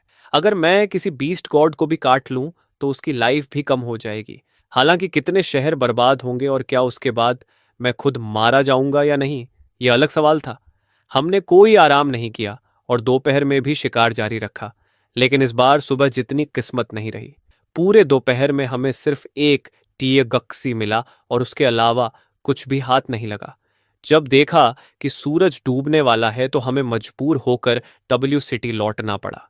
दिन भर के स्ट्रेंज बीस्ट्स के मटेरियल्स बेचने के बाद हमें बदले में 8400 अलायंस क्रेडिट्स मिले। कुकिंगान ने 3 ब्लड मैरो पिल्स और 2 मिक्स्ड ब्लड पिल्स खरीदी और होटल की रात का किराया देने के बाद दिन भर की सारी कमाई लगभग खत्म हो गई। पूरे दिन की मेहनत का पैसा सिर्फ 10 मिनट में उड़ गया, लेकिन जैसे ही मैंने वे दोनों पिल्स निगली, मुझे कोई शिकायत नहीं रही, बल्कि मैं गहरी नींद सो गया। अगले 7 दिन भी बिल्कुल ऐसे ही गुजरे। हर दिन वही रूटीन दोहराया जाता था। सुबह हम शहर से निकलकर शिकार करने जाते और शाम को डिनर सिटी वापस आ जाते। लगभग हर दिन हमें 8000 से 10,000 अलायंस क्रेडिट्स मिल जाते थे। गुकिंगान पहले ही 20 से ज्यादा क्यूआई और ब्लड पिल्स जमा कर चुका था, जो 2 महीने की ट्रेनिंग के लिए काफी थी। मार्शल आर्ट्स एकेडमी की एंट्रेंस एग्जाम अब सिर्फ 2 हफ्ते दूर थी। बस कुछ और दिन इन डेसोलेट लैंड्स में रहूंगा, फिर वापस जाकर एग्जाम की तैयारी करूंगा। गुकिंगन मांस भूनते हुए सोच रहा था, लेकिन अगले ही पल मैं अचानक सीधा खड़ा हो गया और बगल की दिशा में देखने लगा। मेरी आमतौर पर डीली सी नजर अब पूरी तरह सतर्क हो गई थी। गिंगन ने भी मेरी नजर का पीछा किया और दूर से एक व्हीकल को हमारी तरफ तेजी से आते देखा। अचानक तेज ब्रेक की आवाजें हुई और काले रंग का 4x4 धूल का बादल उड़ाता हुआ हमारे ठीक सामने रुक गया। कार से 5 आदमी उतरे, जिनके बाल सुनहरे रंगे हुए थे और शरीर टैटू से भरे हुए थे। उनका नेता सफेद बनियान और ट्राउजर पहने था और हाथ में एक लंबी पतली टैंग तलवार पकड़े था। उन पांचों के शरीर से उठती कही और ब्लड की ताकतवर लहरें साफ बता रही थीं कि उनका इरादा अच्छा नहीं है। नेता ने मुस्कुराते हुए कहा, तो छोटी लड़की, तुम यहां अकेली क्या कर रही हो? ऊपर से तुम्हारे साथ एक वाइट स्केल स्नेक भी है। तुम्हें पता नहीं ये डेसोलेट लैंड्स हैं, यहां बहुत खतरा है। सुनहरे बालों वाला युवक गूकिंगान को सिर से पैर तक घूरने लगा और उसके होठों पर एक ताना मारती मुस्कान उभर आई। अगर तुम्हारा बड़ा भाई तुम्हारी रक्षा करे तो कैसा रहेगा? यह सुनकर गुकिंगन के चेहरे पर झुंझलाहट साफ दिखाई देने लगी और उसकी भौहें हल्की से कुड़ गईं। उसने शांत स्वर में कहा, मेरे परिवार के एक बड़े सदस्य को समस्या हो गई है। मैं बस शहर में सामान लेने गया हूं और अभी लौट आऊंगा। आपको मेरी चिंता करने की जरूरत नहीं है। सुनहरे बालों वाला युवक हंस पड़ा। इतनी सुंदर लड़की और इतनी अच्छी झूठी कहानी। अगर सच में शहर सामान लेने गए हो तो इतनी सुबह क्यों? और तुम्हें अपने साथ क्यों नहीं ले गए? तुम्हें यहां अकेला छोड़ दिया ताकि तुम लोगों से झूठ बोल सको। ये कहते हुए उसने अपनी तलवार म्यान से निकाल ली और दूर से गुकिंगन की ओर इशारा किया। झूठ बोलने की सजा के तौर पर अपना स्टोरेज रिंग हमें दे दो। गुकिंगान ने भौहें चढ़ा लीं और उसका दिमाग पूरी तरह सतर्क हो गया। लेकिन उससे पहले कि वह कुछ कर पाता, एक बेहद ताकतवर ब्लड और वाइटैलिटी की औंदरा हम पर पहाड़ की तरह टूट पड़ी। एक पल के लिए मुझे लगा जैसे मेरा शरीर किसी विशाल पहाड़ के नीचे दब गया हो और मेरे हर मूवमेंट बेहद धीमे हो गए हों। वह नेता ठंडे स्वर में बोला, मेरी सलाह मानो छोटी लड़की। शांति से अपना स्टोरेज रिंग हमें दे दो। तुम्हारे बड़े भाइयों को सिर्फ तुम्हारा पैसा चाहिए, तुम्हारी जान नहीं। पिछले कुछ दिनों की कमाई ना बहुत ज्यादा थी ना कम, और सारे अलायंस कॉइन्स कुकिंगान पहले ही वाइटैलिटी पिल्स में बदल चुका था। अगर अभी स्टोरेज रिंग दे दिया तो इन दिनों की सारी मेहनत बेकार हो जाती, जो गुकिंगन को बिल्कुल मंजूर नहीं था। जब उसने देखा कि गुकिंगन हिल भी नहीं रहा तो सुनहरे बालों वाले नेता ने अपने साथी को इशारा किया। उसने तलवार निकालकर सीधे मेरे ऊपर रख दी। वह हंसते हुए बोला, मुझे खून देखना पसंद है, लेकिन इतनी सुंदर लड़की को चोट पहुंचाने का दिल नहीं करता, इसलिए पहले तुम्हारी स्पिरिट बीस्ट से शुरू करता हूं। इस खतरनाक पल में मैंने जल्दी से अपना इंटरफेस खोला और यानजांग डिफेंस को लेवल 3 तक बढ़ा दिया। लेवल 3 यानजांग डिफेंस शायद मुझे थोड़ी देर और टिकने में मदद कर सकता था, लेकिन सामने की ताकत इतनी दबाव वाली थी कि इसका भी ज्यादा फायदा नहीं होने वाला था। 3 तक गिनती खत्म होने पर उस गिरोह का नेता घमंड से सिर उठाकर मुस्कुराया। मेरे ऊपर रखी लंबी तलवार अचानक ऊपर उठी और अगले ही पल तेजी से नीचे वार करने के लिए गिर पड़ी। बिल्कुल नहीं, सबसे नाजुक पल में आखिरकार गुकिंगान को झुकना पड़ा। सामने 5 लोग थे और साफ था कि वे किसी भी हालत में उसका स्टोरेज रिंग छीनना चाहते थे। भले ही वे मुझे मार डालते, फिर भी वे गिंगन के हाथ में पहना हुआ वह रिंग छोड़ने वाले नहीं थे। ऐसी स्थिति में बेकार की जिद करने का कोई मतलब नहीं था, इसलिए गुकिंगन ने अपने हाथ से स्टोरेज रिंग उतारा और उनकी तरफ फेंक दिया। देखा, जब चाहो तब समझदार बन सकती हो। गिरोह का सुनहरे बालों वाला नेता विजयी मुस्कान के साथ रिंग पकड़कर उसे देखने लगा, लेकिन कुछ ही सेकंड बाद उसके चेहरे की मुस्कान गायब हो गई और उसने फिर से गुकिंगन की ओर देखा। छोटी लड़की, मेरा मजाक मत उड़ाओ। इसके अंदर सिर्फ 20 विटालिटी पिल्स हैं। क्या तुम हमें भिखारी समझती हो? गुकिंगन के लिए 20 विटालिटी पिल्स पहले से ही बहुत बड़ी रकम थी, लेकिन इन उजाड़ इलाकों में सालों से लड़ते जीते रहने वाले इन लोगों के लिए यह साफ तौर पर बहुत कम था। वह हंसते हुए बोला, हम 5 भाई हैं। तुम्हारी इन 20 पिल्स को बांटेंगे तो हर किसी के हिस्से में क्या आएगा? चलो जल्दी से बाकी सब भी दे दो। गुकिंगन घबरा गई और समझाने लगी कि वह अभी अभी इन डेजोलेट लैंड्स में आई है और उसके पास बस यही सब है। लेकिन सुनहरे बालों वाला आदमी बिल्कुल भी यकीन नहीं कर रहा था। अभी भी मुझे बेवकूफ बनाने की कोशिश कर रही हो? जिसके पास सेकंड ट्रांसफॉर्मेशन वाला व्हाइट स्पिरिट स्नेक जैसा स्पिरिट बीस्ट हो, उसके पास सिर्फ 20 वाइटैलिटी पिल्स होंगी? उसने तिरछी मुस्कान के साथ कहा, अगर तुम खुद से सब कुछ नहीं देना चाहती तो मुझे खुद ही तलाशी लेनी पड़ेगी। इतना कहकर उसने अपना लंबा सेबर फिर से म्यान में डाल लिया और उसके चेहरे पर एक गंदी मुस्कान उभर आई। चौबे! उसी पल गुकिंगान का तना हुआ माथा अचानक ढीला पड़ गया। अगले ही क्षण उसने जमीन में गड़ी लंबी भाला को जोरदार लात मारी और वह हवा में उछलकर सीधे मेरे हाथ में आ गई। उसी समय मैंने अपना सांप जैसा मुंह खोला और तेजी से मेरे पास खड़े आदमी की टखने पर काटने के लिए झपटा। लेकिन जाहिर था कि दुश्मन पहले से ही हम दोनों से सतर्क था। मेरा अचानक किया हमला तुरंत बचा लिया गया और एक लंबी अलॉय ब्लेड सीधे मेरे सिर पर गिरने लगी। सच कहूं तो मुझे भरोसा नहीं था कि मेरी लेवल 3 डिफेंस उस वॉर को सह पाएगी, इसलिए मेरे पास पीछे हटने और दूसरा मौका ढूंढने के अलावा कोई रास्ता नहीं था। उधर गुकिंगान को भी भारी झटका लगा। उसने सोचा था कि पहले नेता पर हमला करके दुश्मन को अस्थिर कर देगी, लेकिन उसकी तकनीक चाहे कितनी भी निपुण क्यों न हो, उस जबरदस्त ताकत के सामने सब बेकार था। कुछ ही वारों के बाद उसे भी पीछे हटकर मेरे पास आना पड़ा। सुनहरे बालों वाला आदमी हंस पड़ा। वाह, छोटी लड़की का तो बड़ा तेज स्वभाव है, लेकिन मुझे ऐसी ही लड़कियां पसंद हैं। जितनी ज्यादा नखरे वाली हों उतना मजा आता है। तुम लोग जाओ और उस स्नेक को मार दो, इस लड़की को मेरे लिए छोड़ दो, बाद में तुम लोग लाइन लगाना। वह घटिया हंसी के साथ बोला। जब पेट भर खा पी लेंगे और मजे कर लेंगे, तब उस गैदरिंग का काम भी निपटा देंगे। उसके मुंह से निकलती गंदी बातें हवा में गूंज रही थीं, लेकिन गुकिंगान ने जैसे कुछ सुना ही नहीं। उसने हल्का सा सिर झुकाकर च्याओलू की तरफ देखा और धीमी आवाज में कहा, इनका निशाना मैं हूं। थोड़ी देर में मैं पूरी कोशिश करूंगी कि इन पांचों को रोक कर रख सकूं। तुम जितना दूर भाग सकते हो भाग जाना। मेरे मरने के बाद मेरी स्पिरिचुअल एनर्जी अपने आप खत्म हो जाएगी और उस समय तुम आजाद हो जाओगे। यह सुनकर मैं बिल्कुल चुप रह गया। बहन, क्या ये ऐसी बातें कहने का समय था?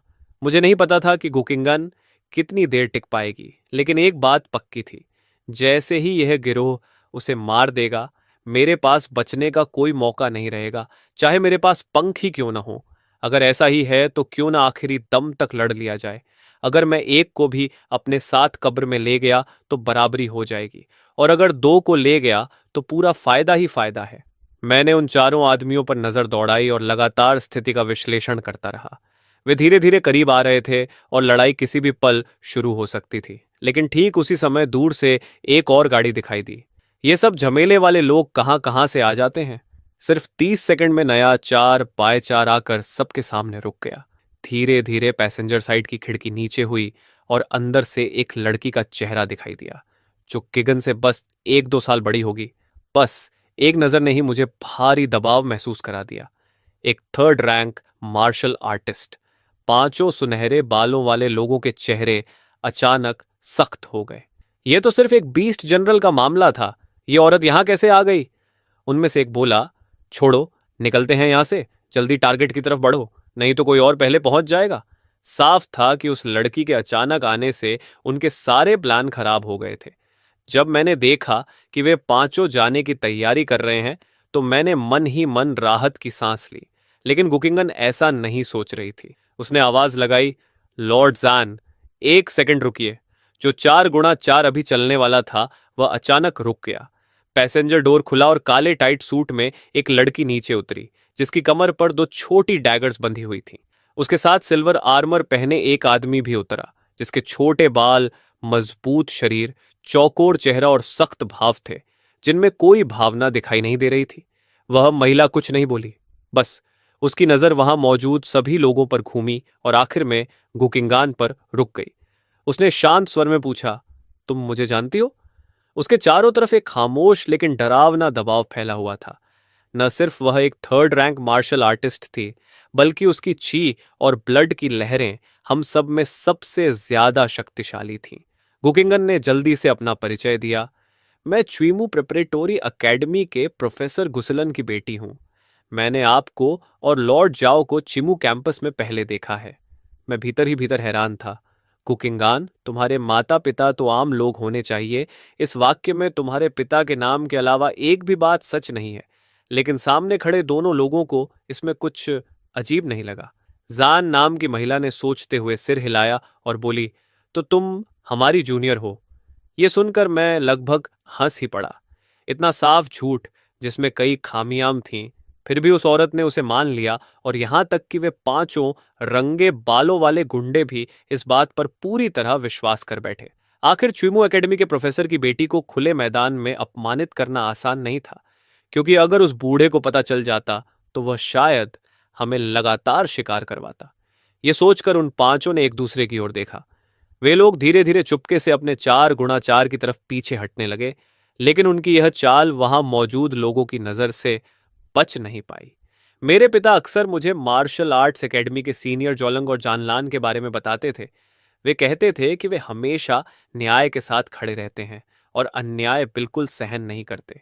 तभी गुकिंगन ने ऊंची आवाज में कहा, इन 5 लोगों ने मेरा स्टोरेज रिंग छीन लिया है। मैं हमारी एकेडमी के नाम पर आप दोनों से विनती करती हूं कि मेरी मदद करके मेरा सामान वापस दिला दें। ये सुनते ही पांचों आदमी तुरंत चौकन्ने हो गए और सफाई देने लगे कि बकंगान ने रिंग उन्हें खुद दिया था। उसने खुद हमें दिया है, हमने कुछ नहीं छीना, जानलान ने ठंडे स्वर में कहा। जो तुमने हमारी जूनियर से लिया है उसे तुरंत वापस करो। वे लोग फिर बोले, हमने कुछ नहीं लिया, हम क्या लौट आए। हमेशा चुईमू के स्टूडेंट्स ही आखिरी बात कहते हैं। क्या तुम किसी भी बहाने से हमें लूट सकते हो?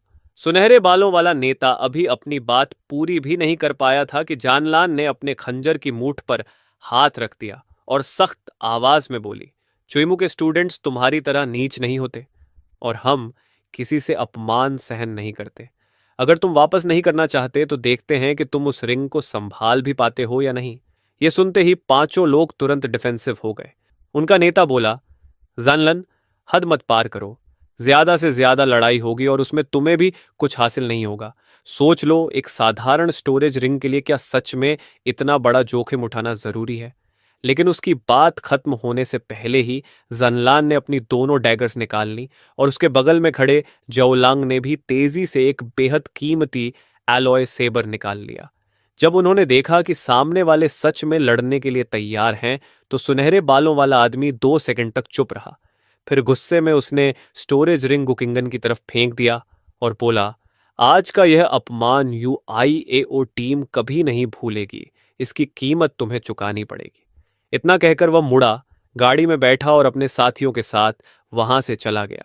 जब पक्का हो गया कि वे पांचों काफी दूर जा चुके हैं, तब गुकिंगन ने जानलन और जाओलंग की तरफ मुड़कर सम्मान से हाथ जोड़ दिए और कहा, जान और जाओलांग, आपकी मदद के लिए धन्यवाद। अगर आप लोग नहीं आते तो आज का अंत बहुत बुरा हो सकता था। तभी जानलान ने बताया कि हाल ही में हुए बड़े सफाई के बाद भी डब्ल्यू सिटी नंबर 72 के इलाके में अभी भी एक गंभीर रूप से घायल लो लेवल बीस्ट लॉर्ड छिपा हुआ है। वह क्रीचर इस समय बेहद कमजोर है। उसकी ताकत का 10वां हिस्सा भी नहीं बचा है और अधिकतम एक शुरुआती चुकियंग लेवल जितनी शक्ति रखता है। लेकिन जो भी क्रिएचर शुकी रैंक तक पहुंचता है, उसकी कीमत कम से कम दसियों हजार बल्कि कभी कभी लाखों तक होती है और एक लो लेवल लॉर्ड के शरीर के सारे मटेरियल्स की कीमत तो आसानी से 1 मिलियन से भी ज्यादा हो सकती है। इसी वजह से इतनी सारी वॉरियर टीम्स उसे ढूंढने के लिए यहां इकट्ठी हो रही हैं।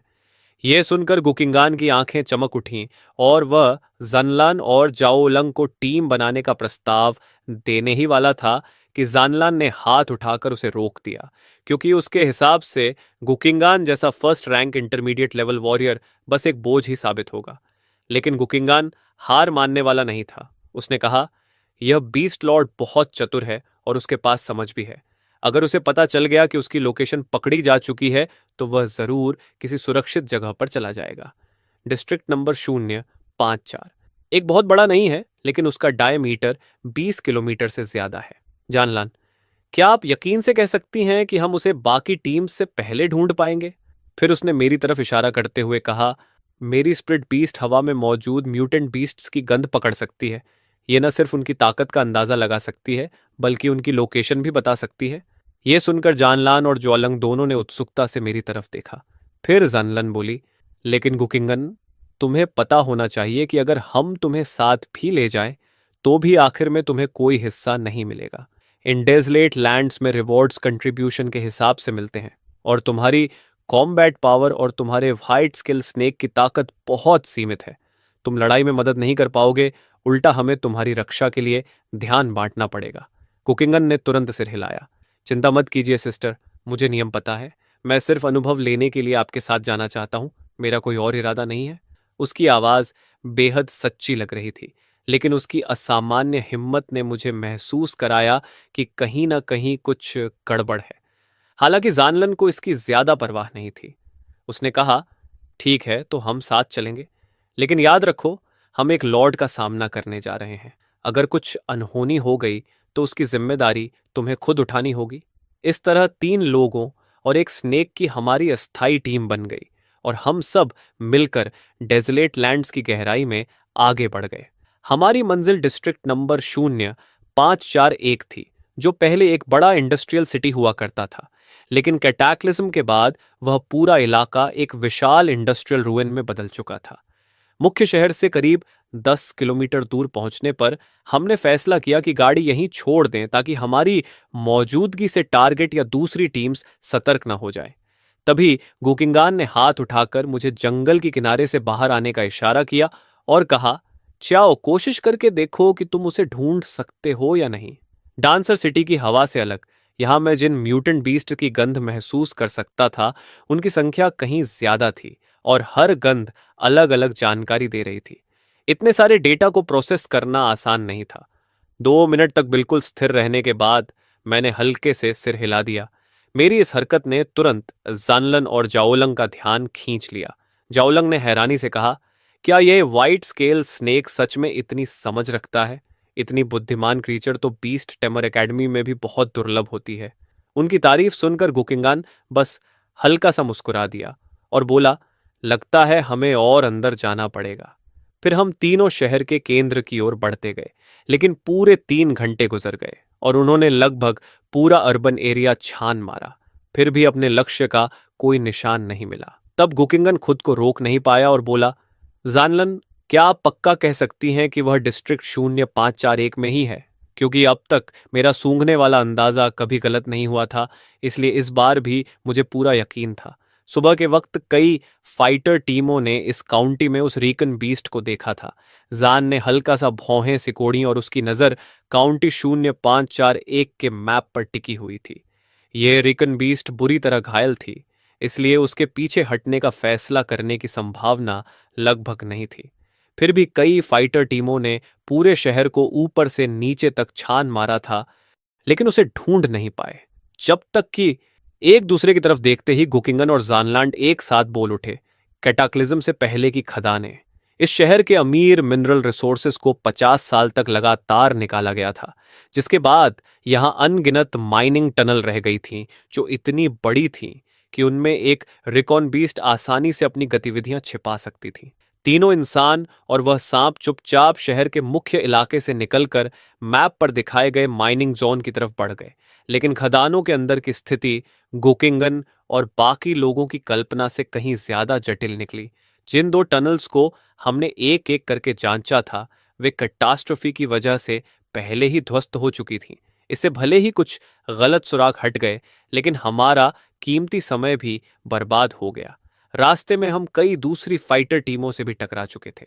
अगर हम ऐसे ही देर करते रहे तो डर था कि बाकी टीमें भी जल्द ही यहां पहुंच जाएंगी। आखिर तय हुआ कि हर कोई अपनी इंस्टिंक्ट से एक टनल चुनेगा। 1 किलोमीटर अंदर जाएंगे और अगर कुछ नहीं मिला तो वापस लौट आएंगे।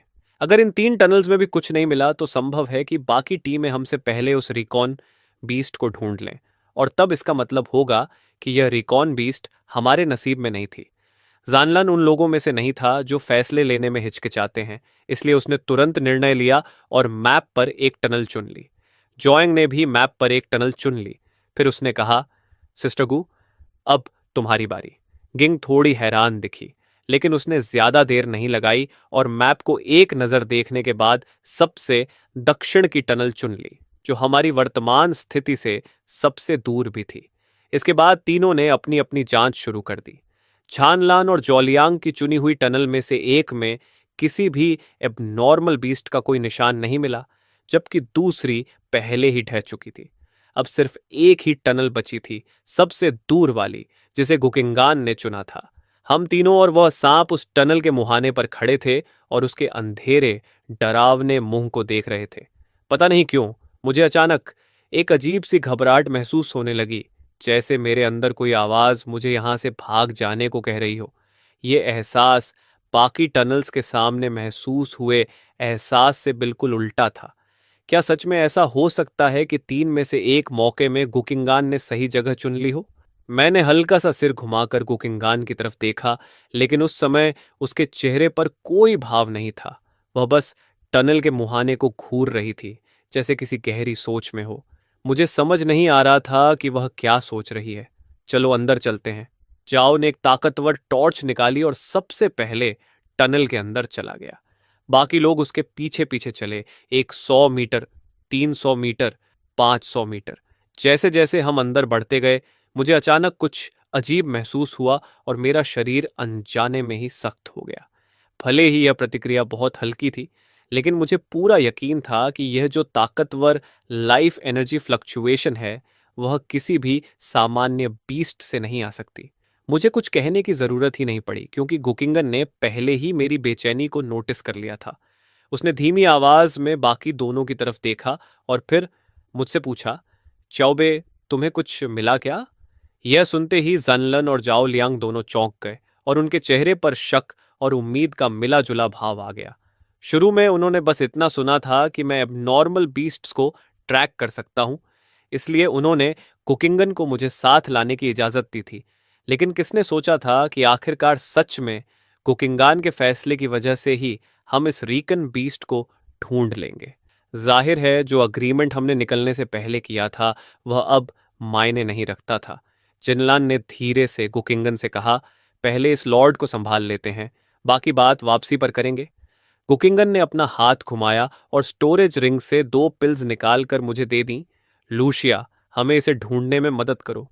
मैंने पूरी ताकत से उस इंस्टिंक्ट को दबा दिया जो मुझे यहां से भागने के लिए चिल्ला रही थी। उस हल्की हल्की आती गंध का पीछा करते हुए मैं बाकी तीनों को और अंदर ले जाने लगा। शुरुआत में वह गंध मुश्किल से महसूस हो रही थी, लेकिन धीरे धीरे इतनी तेज हो गई कि पूरी टनल उसी ऑरा से भर गई जिससे मुझे इंस्टिंक्टिवली डर लग रहा था। अचानक एक भारी और गहरा गर्जन गूंज उठा। तीनों लोग तुरंत रुक गए और उनकी सांसें भी हल्की हो गईं। आवाज से अंदाजा लगाया जा सकता था कि भले ही यह लॉर्ड बीस्ट बहुत शक्तिशाली दिखती हो, लेकिन वह दर्द और कमजोरी से भी गुजर रही थी। जानलान ने फुसफुसाकर कहा, जाओ लियांग, तुम आगे जाओ, मैं उसके घाव पर हमला करने का मौका ढूंढूंगा। गु, तुम बस साइड से सपोर्ट देना, उसका ध्यान भटकाना, लेकिन सीधे उसका सामना मत करना। यह कहकर उसने आखिरी हिदायत दी। गिगन ने सिर हिलाया और अपनी सिल्वन बेल्ट एक्टिवेट की, जिसने मुझे अपने अंदर समा लिया। फिर वह तीनों अंधेरी माइन में आगे बढ़े और करीब 200 से 300 मीटर और चलने के बाद अचानक सामने का रास्ता खुल गया। धरती की गहराई में असल में एक विशाल प्राकृतिक गुफा मौजूद थी। उनके सामने जो नजारा आया वह एक 4 मीटर से भी ऊंची बीस्ट थी, 4 पैरों पर खड़ी, जिसके पूरे शरीर पर तो कोई घाव नहीं था, लेकिन उसकी पीठ से दर्जनों हड्डियों जैसी नुकीली स्पाइक्स निकली हुई थीं। वह एक लो लेवल लॉर्ड था, स्टील बोन वुल्फ किंग। ये देखकर तीनों ने एक साथ सांस रोक ली। वे सब रैंक 3 के फाइटर्स थे, लेवल 5 की ताकत के साथ, लेकिन फिर भी एक लो लेवल लॉर्ड का शिकार करना बहुत बड़ा जोखिम था, खासकर एक वुल्फ टाइप मॉन्स्टर का जो स्वभाव से ही खून का प्यासा होता है। कंगलन और एतुआंग उस वक्त अपने अंदर डर और दबाव महसूस करने लगे। बस एक अच्छी बात थी कि उनका दुश्मन सच में बुरी तरह घायल था। करीब 2 मीटर लंबा और पतला घाव उसके पेट को लगभग पूरी तरह खोल चुका था और उससे लगातार खून बह रहा था। तीनों चुपचाप वहीं खड़े स्टील बोन वुल्फ किंग को अपनी चोट चाटते हुए देखते रहे। कोई भी बिना सोचे समझे हमला करने की हिम्मत नहीं कर रहा था, लेकिन यूं हमेशा इंतजार करते रहना भी कोई विकल्प नहीं था। स्टील बोन वुल्फ किंग इतना कमजोर हो चुका था और अभी तक कोई दूसरी टीम इस जगह तक नहीं पहुंची थी, इसलिए अभी हमला करना ही सबसे सही रणनीति थी। इसी वजह से जानलान ने तुरंत जियाओलियांग को हमला करने का इशारा किया। स्टीलबोन वुल्फ किंग को जैसे कुछ आभास हो गया, उसने झटके से सिर उठाया और प्रवेश द्वार की तरफ गहरी गुर्राहट की। उसकी भेड़िए जैसी बेचैन आंखें उन्हें घूर रही थीं, मानो चेतावनी दे रही हों कि उसे परेशान न करें। लेकिन उस तीनों की नजर में वह बस एक घायल और खिर चुकी बीस्ट थी। अब जब वे पकड़े जा चुके थे तो छिपने का कोई फायदा नहीं था। जल्दी खत्म करते हैं। झानलान और जियाओ लियांग एक झटके में आगे बढ़े। जियाओ ने जबरदस्त गुस्से के साथ चार्ज किया। तीसरे रैंक के योद्धा की पूरी लाइफ एनर्जी उसी पल फट पड़ी और उसने अपनी लंबी अलॉय तलवार को पूरी ताकत से उठाकर नीचे दे मारा, जैसे आसमान से झपटता हुआ बाज सीधे स्टील बोन वुल्फ किंग की गर्दन पर वार कर रहा हो। इतनी तेज गति और इतनी जबरदस्त ताकत के सामने अगर मैं होता तो मेरी मौत तय थी। लेकिन स्टील बोन वुल्फ किंग ने बस अपना पंजा उठाया और वार को रोक लिया। धातु के टकराने की तेज आवाज के साथ चिंगारियां उछल पड़ी। उसने इस भयानक वार को सीधे रोक दिया था। जाओ 10 मीटर से भी ज्यादा दूर जा गिरा। उसकी हथेली सुन्न हो गई और उसकी तलवार की धार अब भी कांप रही थी। लेकिन हैरानी की बात यह थी कि घबराने के बजाय उसके चेहरे पर संतोष का भाव था। इसमें बस एक लो लेवल बीस्ट जनरल जितनी ताकत है। जौलियांग की आवाज गूंजी। तभी मुझे एहसास हुआ कि जो जानलान पहले गुकिंगन के पास खड़ा था वह किसी पल चुपचाप गायब हो चुका था। अगले ही पल एक ठंडी चमक स्टील बोन वुल्फ किंग के किनारे से गुजरी और उसके शरीर पर खून से भरी एक गहरी कट लग गई। इस अचानक हमले से स्टील बोन वुल्फ किंग दर्द से दहाड़ उठा। उसने तुरंत अपने पंजे से पास की हवा को झटका, लेकिन वहां कुछ नहीं था। जानलन वार करने के बाद पहले ही पीछे हट चुका था। उसने स्टील बोन वुल्फ किंग को पलटवार का कोई मौका ही नहीं दिया। चाओ और जानलन दोनों अच्छी तरह जानते थे कि स्टील बोन वुल्फ किंग अभी भी एक मास्टर स्पिरिट लेवल की बीस्ट है, और चाहे वह कितना भी घायल क्यों ना हो, उसे सीधे भिड़ना नामुमकिन था। इसलिए उन्हें लगातार उसे परेशान करके उसकी ताकत खत्म करनी थी। यही एकमात्र सही रणनीति थी। इसी के साथ जाओलियांग फिर से आगे बढ़ा और अपनी लंबी अल्लॉय तलवार से एक और वार किया। उसके साथ जानलान भी था, जिसके हाथ में दो छोटे ब्लेड्स थे। एक सामने से हमला करके ध्यान खींच रहा था और दूसरा अचानक वार करके दुश्मन के घाव और गहरे कर रहा था। उनकी कोऑर्डिनेशन इतनी सटीक थी कि देखने वालों को भी आश्चर्य होता। लगातार तीनों हमले अपने निशाने पर लगे। स्टील बोन वुल्फ किंग के जो घाव अभी मुश्किल से भरने लगे थे, वे फिर से बुरी तरह फट गए। तेज दर्द से उसकी बेचैन आंखों के सामने तारे नाचने लगे। तभी एक और हमला आया। जाओलियांग फिर से तलवार लेकर आगे बढ़ा और जन्लान उसके पीछे था। लेकिन इस बार स्टील बोन वुल्फ किंग ने जाओलियांग की तरफ बिल्कुल ध्यान नहीं दिया। उसने अचानक सिर घुमाया और उसकी खून से भरी आंखें सीधे जानलान पर टिक गईं। अगले ही पल उसका विशाल शरीर अचानक अपनी जगह से गायब हो गया। जानलान का दिल जोर से उछल पड़ा। उसने तुरंत प्रतिक्रिया में ऊंची छलांग लगाई और पीछे हटने की कोशिश की, लेकिन जमीन पर उतरने से पहले ही स्टील बोन वुल्फ किंग मुंह खोले उसकी तरफ झपट पड़ा। उस पल जानलान के पास बचने का कोई रास्ता नहीं था और ऐसा लग रहा था कि उसकी मौत तय है। दूसरी तरफ चाओ लियांग पूरी रफ्तार से स्टील बोन वुल्फ किंग की तरफ दौड़ रहा था। उम्मीद कर रहा था कि वह जन्लन को घायल होने से पहले बचा सके। वह स्टील बोन वुल्फ किंग के हमले को रोकना चाहता था, लेकिन उसकी गति स्टील बोन वुल्फ किंग से कैसे टक्कर ले सकती थी। जैसे ही भेड़िए का हमला बेहद करीब पहुंचा, जानलान ने प्रतिरोध की उम्मीद लगभग छोड़ दी। उसने अपनी छोटी डैगर को सामने रखा और स्टील बोन वुल्फ किंग के जबड़े का वार सीधे झेलने के लिए तैयार हो गया। लेकिन उसी पल दूर से एक लंबा भाला अचानक बिजली की तरह उड़ता हुआ आया। जुशीजी और गुकिंगन की आवाज गूंज उठी। जानलन ने उड़ते हुए भाले को देखा और लगभग रिफ्लेक्स से अपनी डैगर की स्थिति बदल दी। एक तेज मेटेलिक क्लैंग गूंजा और भाले की ताकत से जानलन पीछे की तरफ उछल गया। जहां वह पहले खड़ा था, वहां अब एक लंबा एलॉय भाला जमीन में धंसा हुआ था।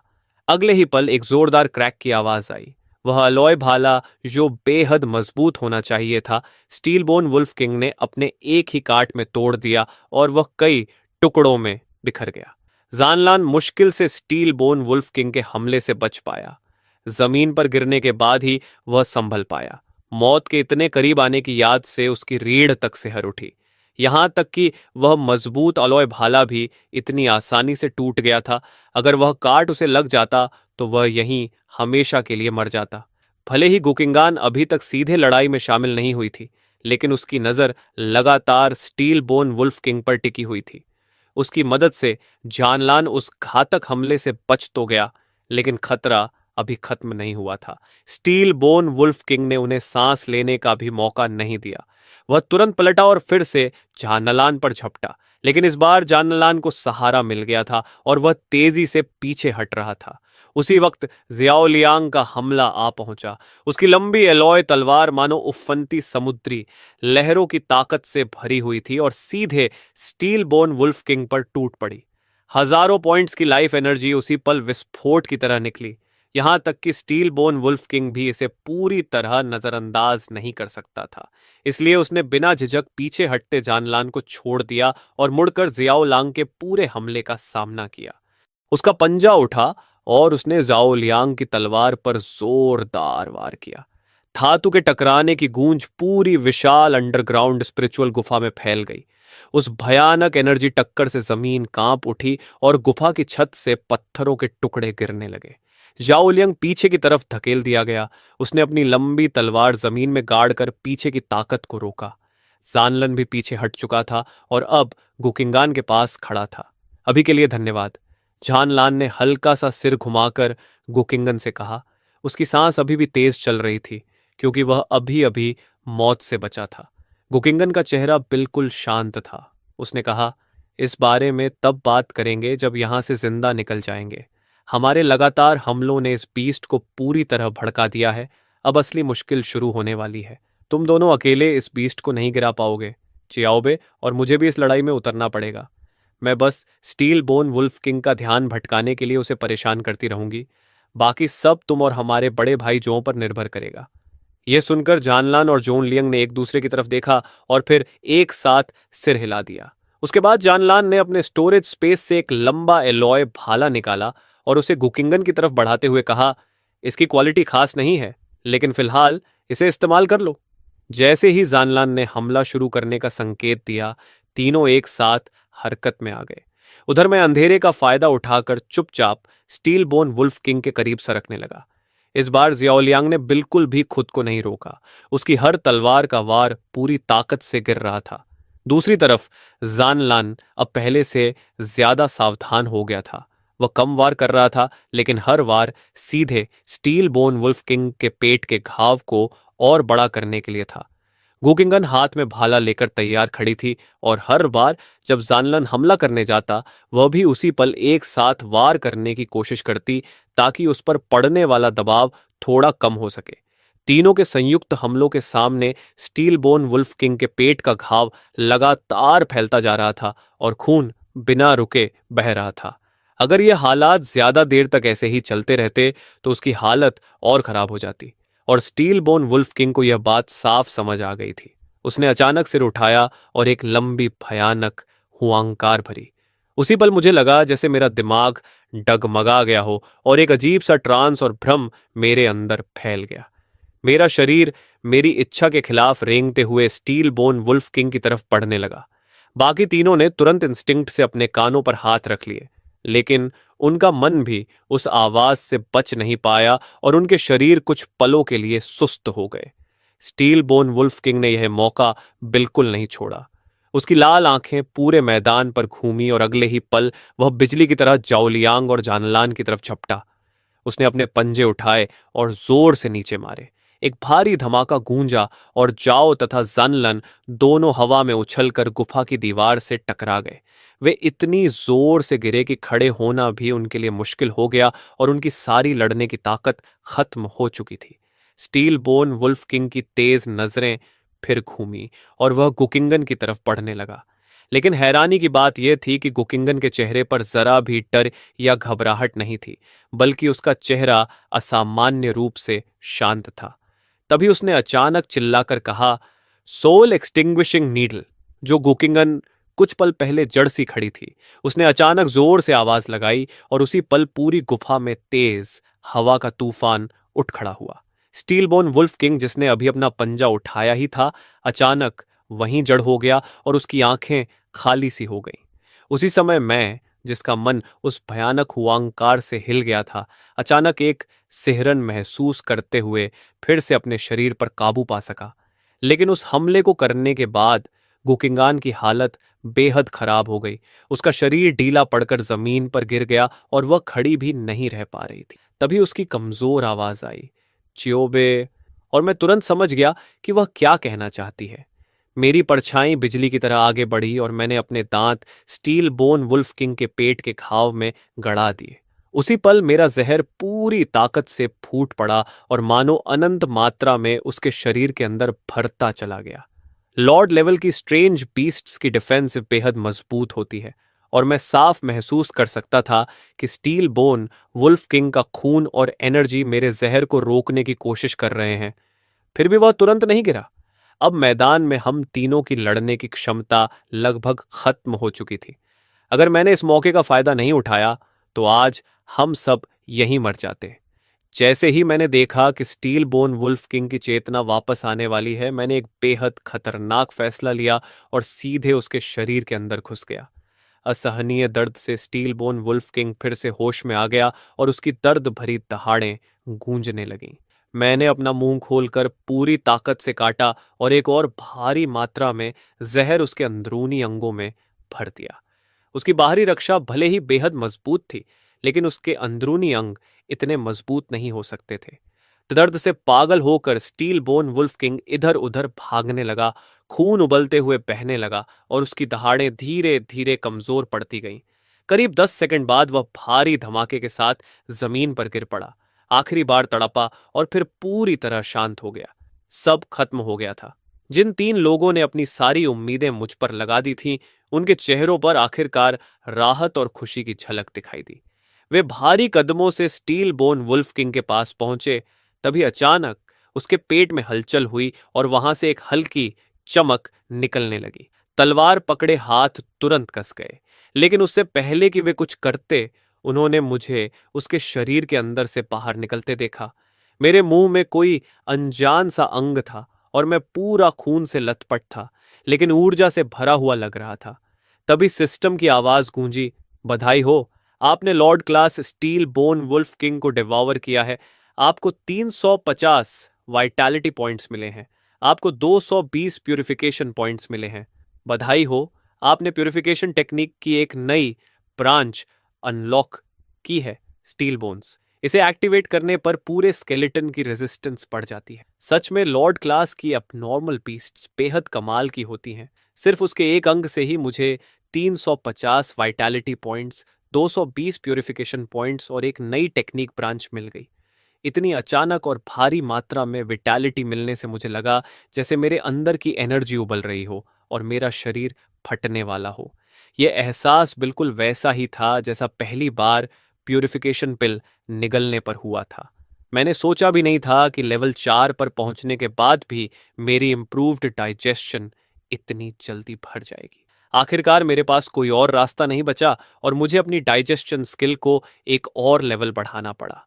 जब तीनों ने मुझे स्टील बोन वुल्फ किंग के शरीर से बाहर निकलते देखा, तो वे एक दूसरे को देखने लगे और वहां अचानक गहरा सन्नाटा छा गया। अब जबकि स्टील बोन वुल्फ किंग मर चुका था, तो लूट का बंटवारा होना तय था। लेकिन अगर गुकिंगन का अचानक हमला स्टील बोन वुल्फ किंग को जकड़ न देता और अगर मैंने उसके शरीर के अंदर से उसे खत्म न किया होता, तो शायद इस वक्त तक जानलन और जाओलियांग खुद स्टील बोन वुल्फ किंग का खाना बन चुके होते। आखिरकार गुकिंगन ने ही उस खामोशी को तोड़ा। हम यहां ज्यादा देर नहीं रुक सकते, पहले स्टील बोन वुल्फ किंग का शव उठा लो, बाकी सब बात हम बाहर जाकर करेंगे। यह सुनकर झानलान और जियाओलियांग ने राहत की सांस ली, क्योंकि सबसे जरूरी था पहले इस खदान से सुरक्षित निकलना। जानलन ने कुछ नहीं कहा और बस हाथ घुमाकर स्टील बोन वुल्फ किंग का शव अपने स्टोरेज स्पेस में रख लिया। गुकिंगन ने मुझे फिर से अपने स्पिरिचुअल रिबन में वापस बुला लिया और तभी तीनों खदान से बाहर निकलने लगे। लेकिन आधे रास्ते में उन्हें अचानक कुछ लोगों की बातचीत सुनाई दी। इस खदान के अंदर से लड़ाई की आवाजें आ रही हैं। स्टील बोन वुल्फ किंग जरूर यहीं कहीं है।